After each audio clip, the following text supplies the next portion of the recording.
Welcome to my channel lifestyle by Antara. আপনাদেরকে স্বাগতম। আমি রেডি হয়েছিলাম কাজিন মামাতো বোন, যে ছোটো বোন সাইমার শাশুড়ির বাসায় দাওয়াত ছিল আমাদের ঈদের দ্বিতীয় দিন রাতে।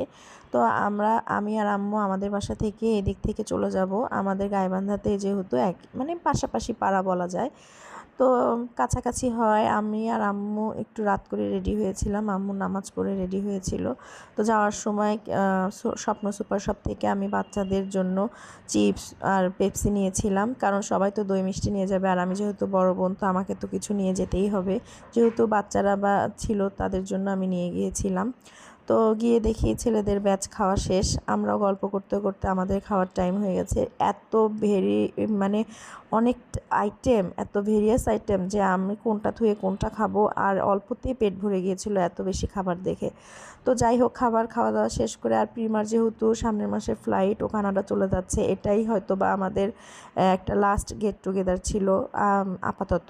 আর হয়তো 2-3 বছর দেখা হবে কিনা, আল্লাহ যদি রিজিকে হায়াতে রাখে তাহলে হয়তো বা এর মধ্যে দেখা হবে। তো যাই হোক, প্রিমা বলছিল যে আমি যেহেতু চলে যাব একটা ফটোশ্যুট করে রেখে দেই মেমোরি হিসেবে, গুড মেমোরি হিসেবে। তো আমি আর প্রিমা ছেলেবেলায় আমাদের একসাথে বেড়ে ওঠা, আর আমার ছেলেবেলাটা পুরোই এই বাসায় অ্যাটাচমেন্ট, আমি এদের সাথে অনেক বেশি কমফোর্ট ফিল করি। তো আমরা ফটোশ্যুট করছিলাম, এর মধ্যে ভিডিও রিক্রিয়েট হয়ে গিয়েছিল, অনেক হাসাহাসি করেছি, একটা ভালো সময় গেছে আলহামদুলিল্লাহ।